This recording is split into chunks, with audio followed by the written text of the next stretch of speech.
বলছিলাম যে আমাদের বাড়ির নিচেই এজেন্সি আছে।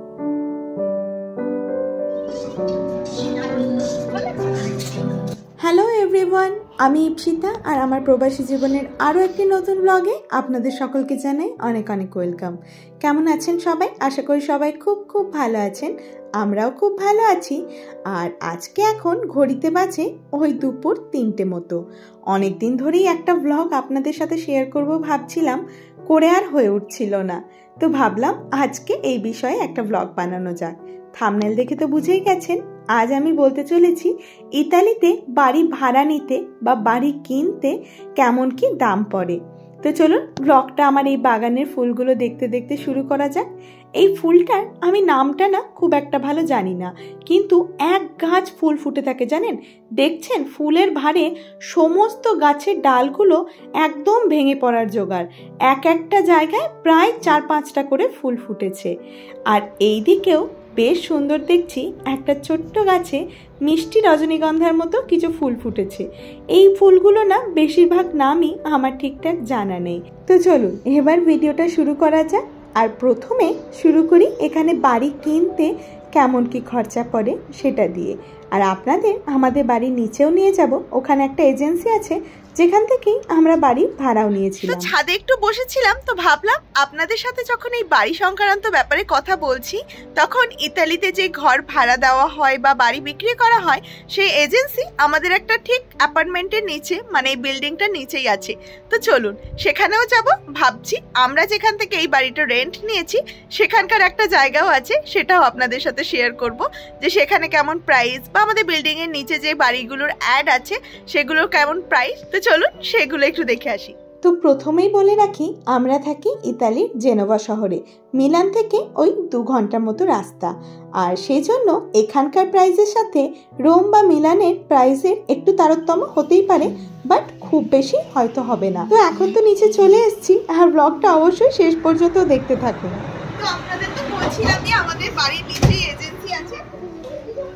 এখানে সমস্ত বাড়ির প্রাইস আর কি রেন্ট। চলুন এই বাড়িটা দিয়ে শুরু করি, যেটা প্রথমেই চোখে পড়লো।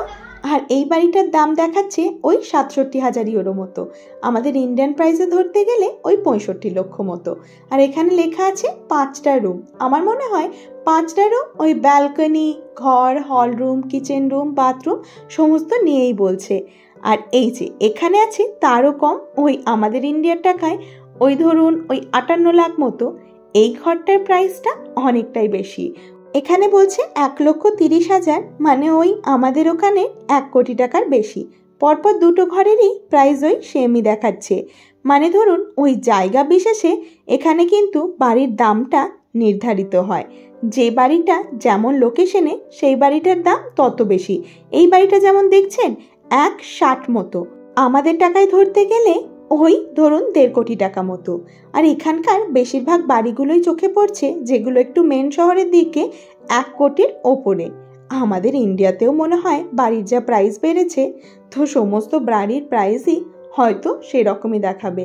এই যেমন ধরুন এই রাস্তার ধারে যে বাড়িগুলো, মানে একদম ফ্রন্ট রাস্তার ধারে যে বাড়ি অ্যাপার্টমেন্টগুলো আছে বা আমরা যেখানে থাকি, সেই বাড়িগুলো প্রায় দেখতে গেলে ওই 80 লক্ষ থেকে 1 কোটির ওপরে দাম পড়েই যাবে। বাড়ি বলতে এখানে কিন্তু আমি অ্যাপার্টমেন্টের প্রাইস বলছি। এই যে দেখুন সার দিয়ে কত বাড়ি, কিন্তু আমি যেই রাস্তাটায় আছি সেই রাস্তাটা কিন্তু একটু ব্যাকওয়ার্ডে।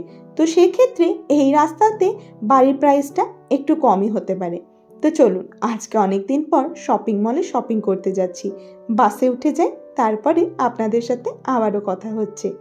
যাক বাবা, ঠিকঠাক স্ট্রোলার সিটটা পাওয়াই গেছে। তো চলুন এবার আসি বাড়ির দামে। এখানে বেশিরভাগ বাড়ি ওই ধরুন অ্যাপার্টমেন্ট হিসাবেই দেখা যায়। আর ভিলার মতো যে পার্সোনাল বাড়িগুলো হয় সেগুলোর দাম হয়তো অনেকটাই বেশি হবে। আমি আজকে যেগুলো আপনাদের সাথে শেয়ার করছি সেগুলো সমস্তটাই অ্যাপার্টমেন্ট। আর এখানে অনেক বাড়ি চোখে পড়লো যেগুলো ওই 60 লক্ষ, 70 লক্ষ এরকম দাম। আমাদের একজনের সাথে আলাপ হয়েছিল, সে বাড়ি কেনার কথা ভাবছিল বলল, তো তার বাড়িটাও ওই 2 BHK।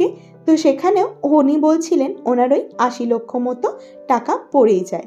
এখানে ব্যাংক লোনের ব্যবস্থা বেশ ভালো আছে, কিন্তু ব্যাংক লোনটা নিতে গেলে আপনি এখানে কি করেন, আপনি কেমনভাবে ইমিগ্রেন্ট হয়েছেন বা আপনার কাছে ঠিকঠাক ভ্যালিড ডকুমেন্ট থাকা বেশ গুরুত্বপূর্ণ। তাছাড়া কিন্তু এখানে বাড়ি মানে ওই ইতালির বাসিন্দা ছাড়া বাড়ি কেনাটা হয়তো একটু চাপও হয়ে যেতে পারে। এই যে আপনাদের সাথে গল্প করতে করতে চলে এসেছি মলের প্রথম দিকে, বাট আমরা ওই পোর্শনটায় ঢুকবো না, আমরা ঢুকে যাচ্ছি মেন মলে। আমাদের একটু বেড়াতে যাওয়ার প্ল্যান আছে, সেজন্যই এসছি কিছু কিছু শপিং করতে। তো চলুন, এখন খুব খিদে পেয়ে গেছে, প্রথমে গিয়ে আগে কিছু খেয়ে নিই। এই যে সুমন KFC-তে দাঁড়িয়েছে, আর ওখানে দেখছি কয়েকটা স্টুডেন্ট আমার ব্লগে হাই করছে, তো বেশ ভালোই লাগলো ব্যাপারটা। তো চলুন এবার খাবার অর্ডার করে খাওয়া দাওয়া করতে করতে আপনাদের সাথে কথা বলি। তো এখানে তো সুমন এখন খাবার সিলেক্ট করছে। চলুন আপনাদের এবার জানাই বাড়ি ভাড়া নিতে গেলে এখানে কত পড়ে। আমাদের বাড়িটা সম্পর্কে তো আপনাদের বেশ অনেকটাই আমি বলেছিলাম। আমাদের বাড়িটা থেকেই শুরু করছি। আমাদের বাড়িটা ওই ধরুন 850 ইউরোর একটু বেশি পড়ে, মানে ওই মাসে ধরুন আমাদের ওই 80,000 টাকা মতো বাড়ি ভাড়া দিতে হয়। আর এইখানে বাড়ি ভাড়াটা মানে আমরা যেহেতু মেন সিটিতে থাকি না, তো সেই জন্য কিন্তু একটু অনেকটাই হাই, কিন্তু আমাদের বাড়ির এরিয়াটা অনেকটা বড়। এই যে সুমন দেখলেন বাচ্চাদের থেকেও বাচ্চা হয়ে যায় যখন ওই অ্যাভেঞ্জার তারপরে মার্বেল যে সমস্ত জিনিসগুলো বলে, ওর কিছু দোকান দেখলে ওর ক্যারেক্টারগুলো এত পছন্দ, দোকান দেখে বাচ্চাদের থেকেও ও দেখছি আগ্রহ নিয়ে বেশি দাঁড়িয়ে গেছে। তো ওখানে একটু থাক, তো চলুন আমরা একটু অন্য সাইডটা যাই, কিছু শপিং করব, সেখানে ঢুকি। তো আমাদের বাড়ির প্রাইস তো বললামই, আর আমাদের বাড়িটা একদম টপ ফ্লোরে, সেখানে প্রাইসটা একটু বেশি কারণ আমরা একটা ব্রড ছাদ পাই। কিন্তু তার ঠিক নিচেই যে বাড়িগুলো ভাড়া আছে সেগুলোর কিন্তু প্রাইস মানে ওই 2 BHK'রই প্রাইস এখানে ওই ধরুন 450 থেকে 650, মানে ওই ধরুন আমাদের ইন্ডিয়ার টাকায় ধরতে গেলে ওই 40,000-এর ওপর থেকে ওই 60,000-এর মধ্যে নিচের বাড়িগুলো কিন্তু অনেকগুলোই অ্যাভেলেবেল দেখেছিলাম। কিন্তু সেই সময় আমাদের এতই তাড়াহুড়ো ছিল, আমাদের বেশি রেন্ট দিয়ে এটা যেহেতু সহজেই পেয়ে যাচ্ছিলাম, এটাই নেওয়ার পরিকল্পনা হলো। এই যে এখন এসছি প্রথম জারায় কোনো জামা কিনতে।